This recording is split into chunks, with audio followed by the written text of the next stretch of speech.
কত যুবককেই তো আমরা যৌবন সহ কবরে শোয়াই দিলাম। ইচ্ছা করলে তোমাকেও শোয়াই দিতে পারি। সতর্ক কিন্তু ভালো মতে ধ্যান দিয়ে বোঝা উচিত।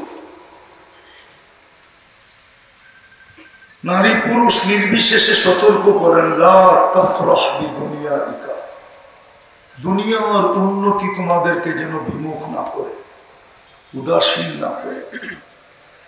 ফাইন্নাকা গায়রা মুখাল্লাদ, তুমি কিন্তু চিরঞ্জীব না।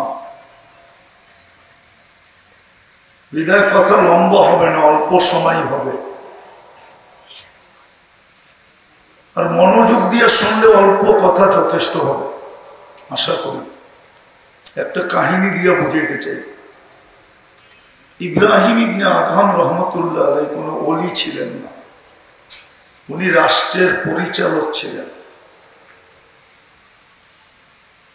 বলখ নামের এলাকাকে উনি পরিচালনা করতেন। রাত্রে ঘুমন্ত ছিলেন। রাজপ্রাসাদের উপরে কারো চলার আওয়াজের কারণে ঘুম ভেঙে গেছে। তো প্রহরীরে পাঠাইছেন যে এত জোরে জোরে আমার ছাদে হাঁটে, তো হাঁটে কে? সেইখানে পৌঁছলই বা কিভাবে? তো যায় দেখে বাস্তবিক এক লোক হাঁটতেছে, তার পায়ের গোড়ালির আওয়াজ না যেন হাতুড়া মারতেছে। তো ডাইকা নিয়ে আসছে। ইব্রাহিম ইবনে আদম রহমতুল্লাহ জিজ্ঞাসা করছে, তুমি আমার ছাদে এই গভীর রাত্রে কি করো? বলছে, উট হারায় গেছে জাহাপনা, খুঁজতে খুঁজতে ছাদে চলে আসছে। বলছে, পাগল নাকি? উট ছাদে খুঁজতেছ? উট খুঁজবে জঙ্গলে নেলে মরুভূমিতে, আমার ছাদে উট আসবে কি করে? তো বলছে, জাহাপনা আমি যদি পাগল হই তাহলে আপনিও পাগল। আগের যুগের মানুষ প্রতাপশালী ছিল কিন্তু বেয়াদব ছিল না। বাবা মতে বলেন, কিন্তু আগের মানুষ প্রতাপশালী ছিল কিন্তু কি ছিল না? ক্ষমতা ধর ছিল কিন্তু বেয়াদব ছিল না। এখন তো একটু কিছু পাইতে দেরি, ভাব আসতে দেরি হয়, ঠিক না? তো বাদশাহ জিজ্ঞেস করতেছিলেন, আমি পাগল কি করে? তো বলছে, জাহাপনা যদি রাত ছাদে উঠ না পাই তো আপনি রাজপ্রাসাদে বসে আল্লাহ পাবেন কি করে বলেন? শুধু এতটুক কথা ছিল, এতটুক। বিবেকের পর্দা খুলে গেছে, দিল ফেরা গেছে। সকালে উঠছেন, রাজত্ব ছেড়ে দিয়ে চলে গেছে।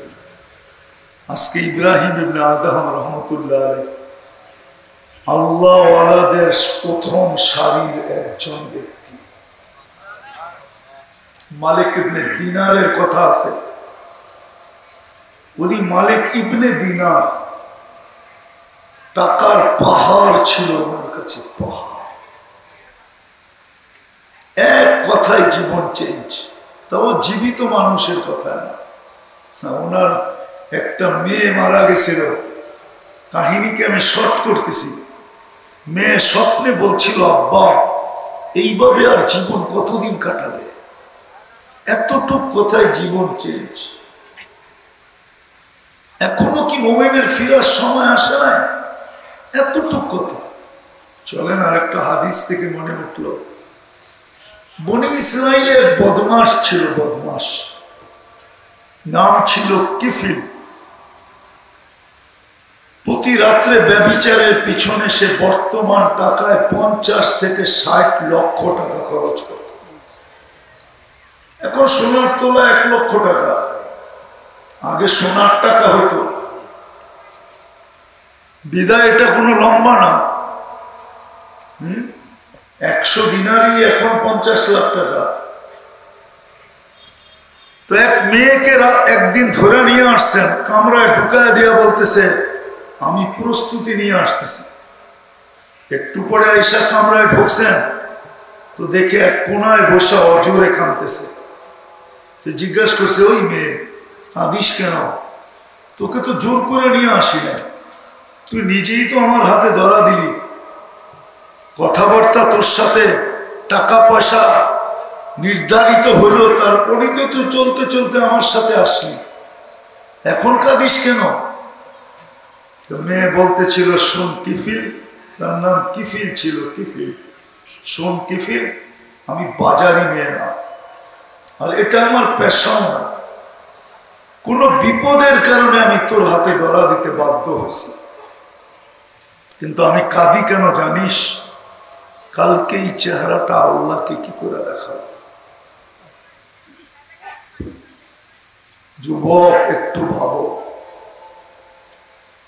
একটু ভাবো, কালকে এই চেহারাটা কি করে আল্লাহকে দেখাবো? তো কিফিল একটা চিৎকার দিয়া জমিনে পড়ে গেছে, বলছে, বোন, তোর গায়ে তো আমি এখন পর্যন্ত আঙ্গুলও দিই নাই, হাত তো দূরের কথা, আঙ্গুলের ছোঁয়াও তো দিই নাই, তাতেই যদি তোর এই অবস্থা হয়, তো আমি কিফিলের কালকে কি হবে? বলছে, টাকা তোকে দিয়া দিলাম, কিন্তু একটা অনুরোধ করব, তুই হাত দুটা উঠায়া চোখের পানি দিয়ে আল্লাহকে একটু বলে দে যে আমি তওবা করলাম, আমার তওবা যেন কবুল করে। ওই রাত্রে কিফিলের মৃত্যু হয়েছে। স্বর্ণ অক্ষরে লেখা উঠছে ঘরের দরজা, কদ গফারাল্লাহু লিকিফলিন, আল্লাহ কিফিলকে মাফ করে দিয়েছে। ধ্যান দিয়া শুনি, জীবনটা ছোট, চলে যাব, কিন্তু চলে যাব সত্য, এখানে থাকার সুযোগ কারো নাই। প্রতিদিন আল্লাহ উঠায় প্রমাণ দিতেছেন, ডেলি 5 থেকে 6 লক্ষ লোক দুনিয়ার থেকে উঠতেছে, একদিন শূন্যের কোটায় নিয়ে আসবে, টোকাইতে টোকাইতে।